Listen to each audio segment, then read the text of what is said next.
Hi friends, இந்த time பார்த்தீங்கன்னா ஒரு வீடியோ மாதிரி எடுத்து வச்சேங்கண்ணா. ஸோ நாங்கள் அன்னைக்கு பிளான் பண்ணியிருந்தோம், பிஃபோர் பிளான் பண்ணிவிட்டு. ஸோ அன்னைக்கு நேரமே காலையிலே கிளம்பி நாங்கள் இருக்கிறது பார்த்தீங்கன்னா தாசரடின்னு ஒரு ஏரியா. ஸோ அங்கேருந்து மெட்ரோவில் ஏறி எல்லாருமே மெஜஸ்டிக் அப்படிங்கிற ஒரு ஏரியாவில் மீட் பண்ண சொல்லிட்டு பிளான் பண்ணோம். ஸோ மெட்ரோவில் ஏறி டைரெக்டாக மெஜஸ்டிக் வந்துட்டோம். அங்கே வந்த மேலே எங்கள் இன்னொருத்தர் பாஸ் கூட கிடைச்சாரு. ஸோ நாங்கள் 3 பேருமே சேர்ந்துட்டு டிக்கெட் எடுத்துகிட்டு நாங்கள் மெஜஸ்டிக்லேருந்து சேட்டலைட் பஸ் ஸ்டாண்டுக்கு போனாங்க. ஏன்னா அங்கே தான் நம்ம ஊருக்கு போகிற வண்டி, அதாவது தமிழ்நாட்டுக்கு போகிற வண்டி எல்லாமே கிடைக்கும்.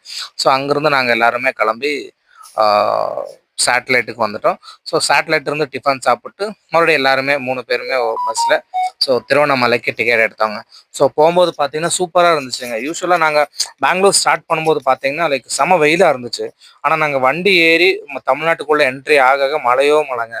ஒரு மாதிரி சூப்பராக இருந்துச்சுங்க. ஒரு ஒரு எப்படி சொல்கிறது, இந்த ஹொசூர் உள்ள என்ட்ரி ஆகும்போது கடவுளே எங்களை அவ்வளோ இதாக வெல்கம் பண்ணுறோன்னு எங்களுக்கு ஒரு அவ்வளோ ஹாப்பியாக இருந்துச்சு. ஏன்னா அண்ணாமலையாரை பார்க்க போகும்போது இல்லை அவ்வளோ குஷியாகும். நான் ஆல்ரெடி உங்களுக்கு சொல்லியிருக்கேன், என்னோட கொலீக்ஸ் தான் சொல்லி நான் கோயிலுக்கே வந்தேன்.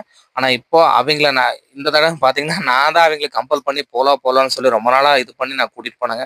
ஸோ அண்ணாமலையாரை எங்களை எப்படி வெல்கம் பண்ணாருன்னு அதை இப்படி தாங்க, பனி மூட்டம் மழை இப்படி தாங்க உள்ளே போனோம்.